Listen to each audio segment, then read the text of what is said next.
Hi, and welcome to another episode of Hot Takes with me, the Silver Fox. It's absolutely no wonder that Circularity Scotland went into administration.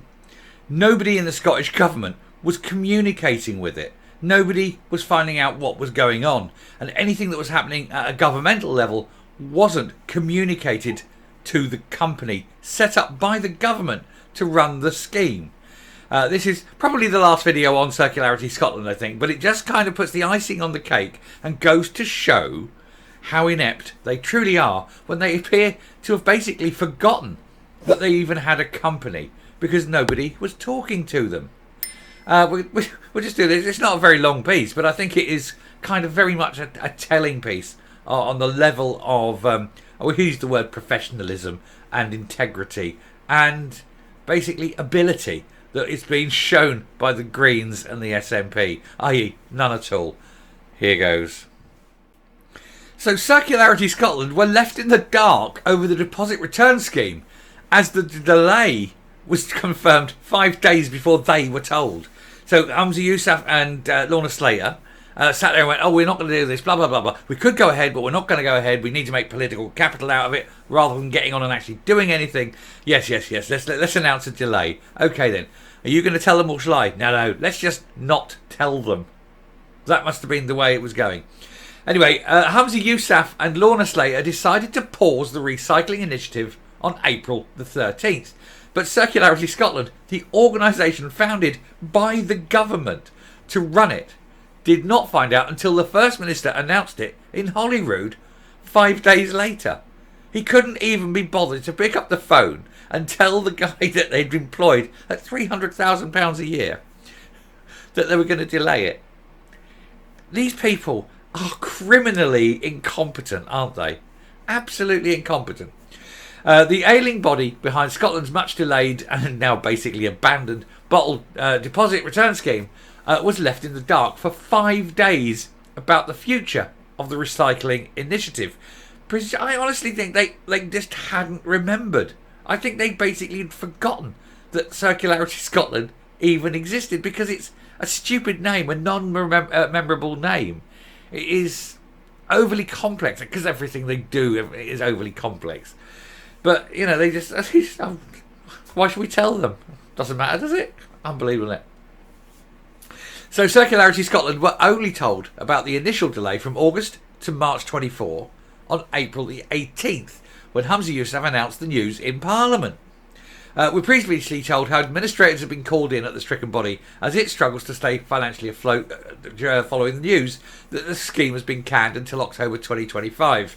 This means that £9 million of taxpayers' cash has been completely lost. They say that could be completely lost. It has been. It's like everything else with the SNP. You'll never see it again. Circularity Scotland had told the Scottish Government that the initiative could still continue if you excluded glass bottles, just as the UK Government requested. However, this was rebuffed and the entire project collapsed because it had to become a political issue with which they could attack Westminster rather than just carrying on and admitting defeat, because they're the SNP and they never fail. It's Westminster's fault. When the court cases come and the money has to be repaid, it won't be Westminster repaying it. Now the Scottish Daily Express can reveal that the body had not been informed about the initial pause in the scheme when Mr Yousaf announced that it would not go ahead in August and that it had been rescheduled. And they didn't find that out until 5 days later. I mean, they didn't even ring them directly. He had to watch the TV and find out when he announced it in Parliament. And it's so typical of the SNP. This leads to more transparency questions for the SNP. Oh yes, open and transparent. We all know.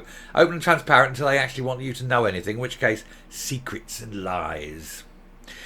Donald McCalman, the programme director for Circularity Scotland, previously told Good Morning Scotland that he had only found out about this today at the same time as everyone else. But according to documents, this decision was actually made on April the 13th, 5 days before the public announcement. And there she is, looking all supercilious and I'm better than you. Look, aggressively baring her teeth. The woman who exists on soy. The meeting was held between the First Minister, Lorna Slater and Michael Matheson, about the future of the recycling scheme. Isn't Michael Matheson the Health Secretary?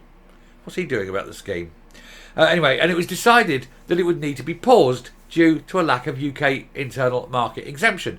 And this was later granted with some caveats a month later, the caveats being not glass, because they didn't want to destroy the already highly successful glass recycling.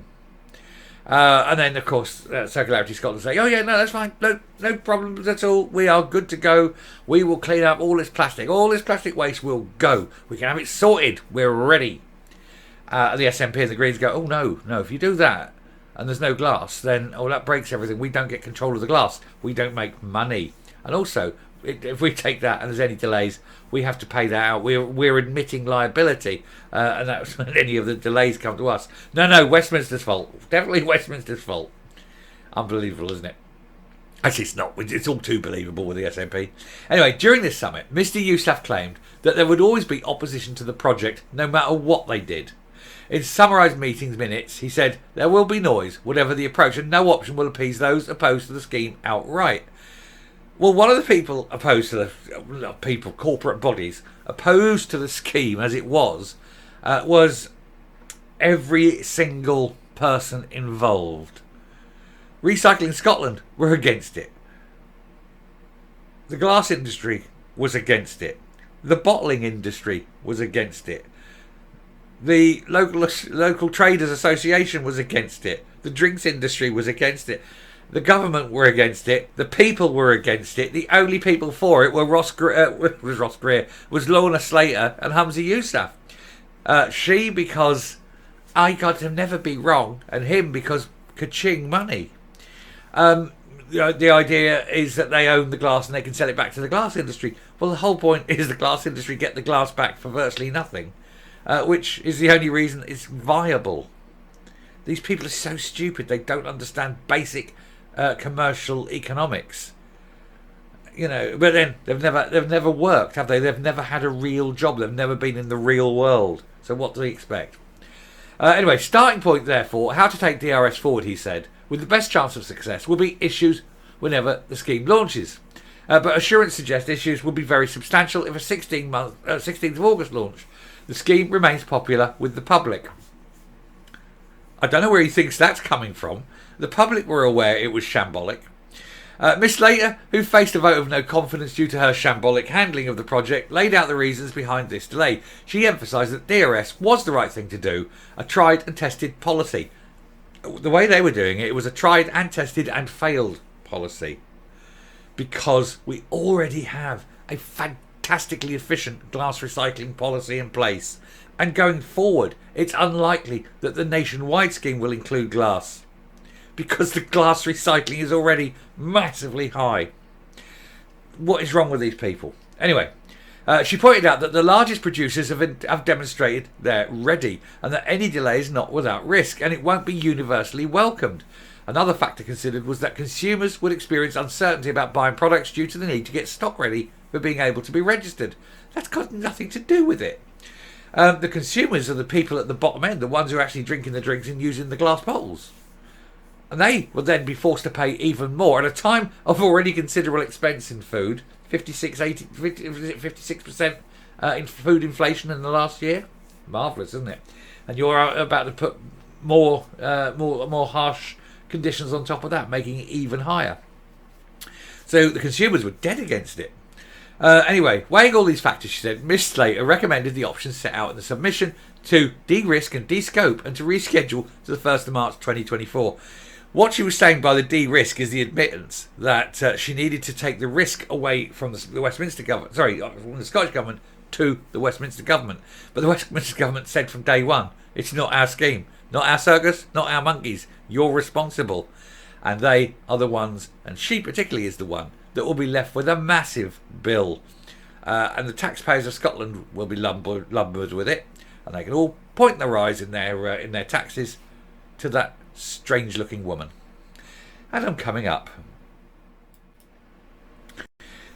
It's no wonder, is it, that this whole scheme failed. But on a broader issue, it's no wonder everything they do fails. When you see what they're doing here, and then just apply it across the whole of government. Everything they touch falls apart. And you can see why. They all live in their own self-contained little bubbles, each obsessing about whatever, fantasy that they have about the thing they're doing. They fail to understand the importance of communication. They can't see the consequences of their action. They don't understand how something you do here affects something there, or affects something further down the line. The whole causal nexus of everything, the interlinkedness of everything. They have no concept of it. They just don't foresee things, because ultimately they're not very bright, and they all exist with their personal vanity projects, their passion projects, and they take their eye off the ball, off their day job, which is to look after the people of Scotland. And that is why everything's falling apart. And this Circularity Scotland thing is just an example of this sort of almost parochial mentality that they have for whatever they are themselves, supposed to be in charge of. They don't look to see what else is affected by what they do, or more often by what they don't do, their job. Anyway, thank you very much for watching. If you like what you see here on the channel, please hit the subscribe button, ring the bell, leave the like, leave a comment, please share the video. And until next time, stay safe, stay well, and remember, the truth will always come out. Goodbye.